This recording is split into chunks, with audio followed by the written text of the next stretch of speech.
देख बहू, सुबह सुबह उठकर सबसे पहले नहा धोकर रसोई में घुसना मुझे पसंद नहीं। वो लड़की जो 11 बजे तक सोती हो और नाइटी पहनकर घूमती रहे। और हाँ, मेरे किचन में बिना नहाए किसी को एंट्री नहीं मिलती। सुबह होते ही नेहा जल्दी उठकर नहा धोकर रसोई में चली जाती है और नेहा वहां देखती है उसकी झेटनी वह पहले से है और वह दूध उबाल रही है। भाभी, मैं चाय बना देती हूँ। चाय तो सभी लोग पीते हैं। हाँ, सभी लोगों के लिए चाय बना लो। पूरे 7 कप चाय बनेगी। ठीक है भाभी। अरे ये क्या कर रही हो तुमने? तो बस 3 कप ही पानी रखा है, इतने में सबकी चाय कैसे बनाओगी? भाभी, मैं तो ऐसे ही चाय बनाती हूँ, आधा पानी आधा दूध। अगर यहाँ सब सिर्फ दूध की चाय पीते हैं तो मैं पानी कम कर देती हूँ। उर्वी कीर्ति की बात सुनकर हंसने लगती है। अरे भाई, हम दूध में पत्ती नहीं पानी में पत्ती लगाकर चाय पीते हैं। मतलब ये कि माँ जी 1 कप से ज्यादा दूध डालने ही नहीं देंगी चाय में। भाभी, इतने सारे लोगों में इतनी कम दूध में कैसे चाय बन पाएगी? अरे अभी तुम नई हो ना यहाँ पर, थोड़े दिन में अपने आप समझ जाओगी कि यहाँ पर चाय तो क्या हर चीज ऐसी है बनती है। देवरानी और जेठानी आपस में बात कर रही थीं कि इतने में उनकी सास किचन में आ जाती है। अरे बड़ी बहू, तुमने बता दिया ना छोटी बहू को कि कैसे चाय बनानी है। हाँ माँ जी, मैं समझ गई, बस 1 कप ही दूध डालना है चाय में। इतना कहकर सास वहां से चली जाती है। बहुत सयाने देखे हैं मैंने अपनी जिंदगी में, लेकिन इस बुढ़िया जैसा सयाना अपनी जिंदगी में पहली बार देख रही हूँ। ऐसे खाने पीने की आदत डाल लो, क्योंकि ये बुढ़िया तो बदलने से रही, बदलना तो हम लोगों को ही पड़ेगा। बातचीत होने के बाद दोनों सभी लोगों को नाश्ता करा देती है। उसकी थोड़ी देर के बाद सास फिर से रसोई में आती है। देख छोटी बहू, आज तेरी पहली रसोई है तो तू मेरी बात ध्यान से सुन ले। मैं तुझे रोज रोज नहीं बताने आऊंगी। देख, सब्जी में 1 ढक्कन से ज्यादा तेल नहीं जाएगा। ये 1 लीटर तेल जो है ना, ये पूरे 2 महीने चलाना है। समझ गई ना? रोज रोज नहीं आऊंगी मैं। यह सभी बोलकर सास वहां से चली जाती है। दोपहर में लंच के वक्त। अरे बेटा छोटी बहू, तुमने तो कुछ लिया ही नहीं है। बेटा दाल और सब्जी लो, ऐसे कम खाना तो होगी तो 4 दिन में कमजोर पड़ जाओगी। बड़ी बहू, चलो नेहा को सब्जी और दाल दो।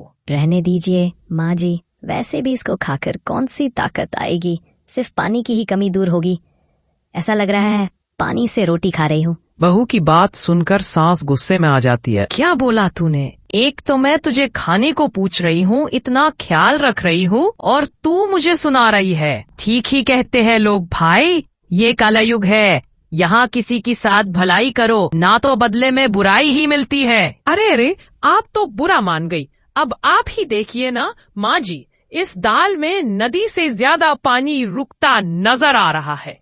और आलू गोभी की सब्जी में गोभी को अगर माइक्रोस्कोप से ढूंढेगी ना, तब भी शायद ही मिले। अब तो ये रोज का ही हो गया था। बड़ी बहू को तो आदत पड़ गई थी इन सियाने ससुराल में रहने की, लेकिन नेहा भी धीरे धीरे इस सियाने ससुराल में रहने की आदत डाल रही थी। माँ जी, मेरे भाई का कॉल आया था, वो आज आने वाले हैं मुझसे मिलने। अरे वाह, ये तो बहुत ही अच्छी बात है। चल, तेरा भाई आएगा तो कुछ तो शगुन के पैसे देकर जाएगा, उससे कुछ दिन की सब्जी का खर्चा भी निकल जाएगा। सास का अटपटा जवाब सुनकर नेहा का दिमाग घूम जाता है। शाम होती है और नेहा का बड़ा भाई उसके घर आता है। भाभी, मेरे घर पर मेहमान आते थे ना तो मम्मी स्पेशल दूध में पत्ती लगाकर चाय बनवाती थी, मगर यहाँ तो ये बुढ़िया 1-1 बूंद का हिसाब ले लेती है। सच में बड़ी शर्म आ रही है मुझे तो। देख, अब शर्माने से कुछ नहीं होगा, जो है यही है। अब और तो तेरे माँ बाप ने ही ये रिश्ता किया था ना, अब थोड़ा बहुत तो उन्हें भी झेलना पड़ेगा ना। भाभी, चाय के साथ क्या दूं?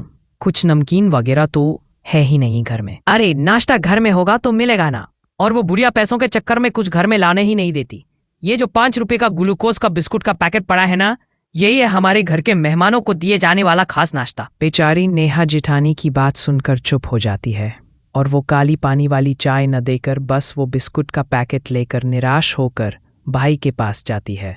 इसका भाई थोड़ी देर के बाद चला जाता है। फिर कुछ दिन बाद बेटा महंगी शर्ट पहनकर सामने आ जाता है। अरे क्या कर रहा है बेटा, इतनी महंगी शर्ट क्यों ले आया? चल, पता है कि त्योहार का समय है, लेकिन इतनी महंगी शर्ट लेने की क्या जरूरत थी? जब इतने से काम चल रहा है तो इतना सारा क्यों खर्च करना?